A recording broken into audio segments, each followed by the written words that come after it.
देवदासी। कृष्ण के मंदिर के बाहर गांव के सरपंच बेहोशी की हालत में पड़े हुए, कपड़े अस्त व्यस्त और शरीर पर चोट के निशान। ऐसा लग रहा था जैसे किसी ने उसके शरीर का पूरा खून चूस लिया हो।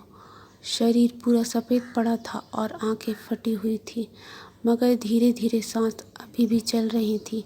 सुबह मंदिर में पूजन के लिए आए हुए पुजारी ने जैसे ही गांव के सरपंच को इतनी बुरी हालत में देखा, उन्होंने तुरंत गांव में खबर कर दी। सभी लोग तुरंत वहां इकट्ठा हो गए। पहला आदमी, पुजारी जी, सरपंच जी की हालत कैसे हो गई? ये तो लगभग मरने ही वाला है। पुजारी, मुझे क्या पता, मैं तो रात को 10 बजे मंदिर बंद करके चला गया। सुबह 5 बजे जब आया तो मंदिर के बाहर इन्हें इस अवस्था में देखा। पहला आदमी, सब लोग देख क्या रहे हो? अभी ये जिंदा हैं, इन्हें अस्पताल ले चलो। पुजारी, अस्पताल ले जाने का कोई फ़ायदा नहीं, ये कुछ ही पल के मेहमान हैं। मैं मंदिर से गंगा जल लेकर आता हूँ, सब लोग इनकी मुक्ति की प्रार्थना करो। पुजारी जी ने मंदिर से गंगा जल लाकर जैसे ही सरपंच के मुंह पर डाला, उसे कुछ पल के लिए होश आया। उसने अपनी आंखें खोली और पुजारी जी के हाथ अपने हाथ में लेकर बोले, वो लौट आई है, कोई नहीं बचेगा, मुझे भी जाना होगा। पुजारी, सरपंच, तुम्हें कुछ भी होश नहीं है, किसकी बात कर रहे हो?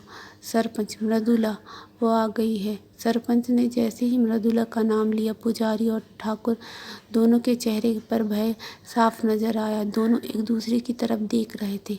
तभी सरपंच ने अंतिम सांस ले ली। सरपंच जी के अंतिम संस्कार के बाद पंडित जी मंदिर में पूजा पाठ में व्यस्त थे। उस दिन उन्हें कुछ देर हो गई।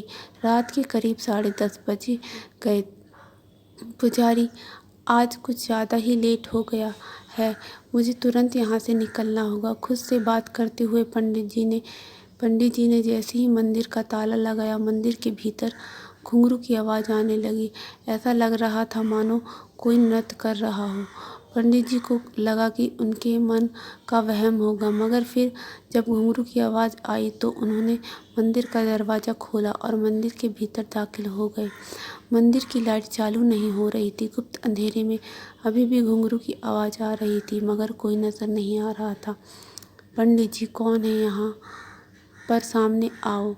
घुंघरू की आवाज़ से मुझे डराने की कोशिश मत करो। कौन है? आवाज़, यशोदा का नंद लाला, ब्रिज का उजाला है, मेरे लाल से तो सारा जग झिलमिलाया।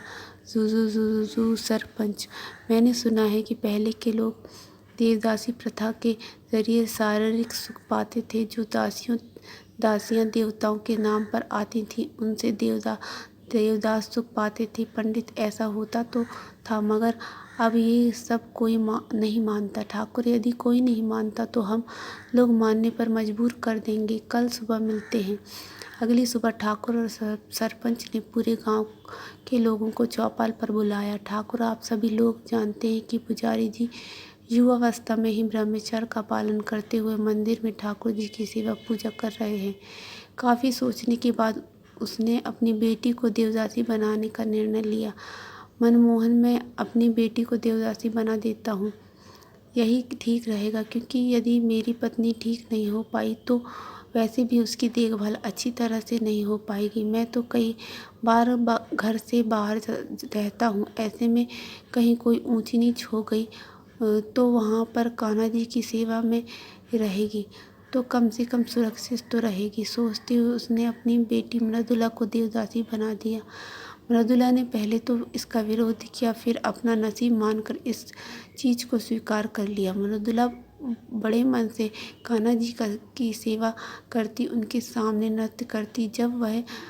जब वो भजन गाने लगती तो सभी मंत्र मुग्ध हो जाते। मृदुला, मेरे तो गिरधर गोपाला, दूसरा न कोई, जाके सिर मोर मुकुट मेरो पति सोई, मेरे तो गिरधर गोपाला।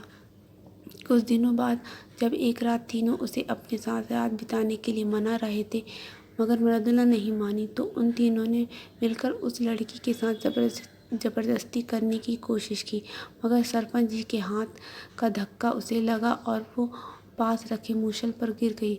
सर से बहुत खून बह रहा था।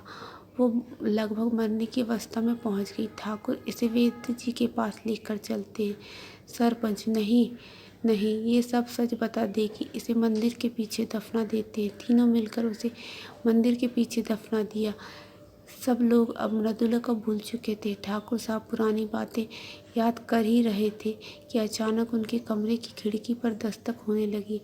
उन्होंने उस तरफ देखा तो वहाँ मृदुला खड़ी थी। उसके सर से बहता हुआ खून उसके चेहरे को और भी भयानक बना रहा था, जिसे देख ठाकुर साहब के हाथ पैर फूल गए।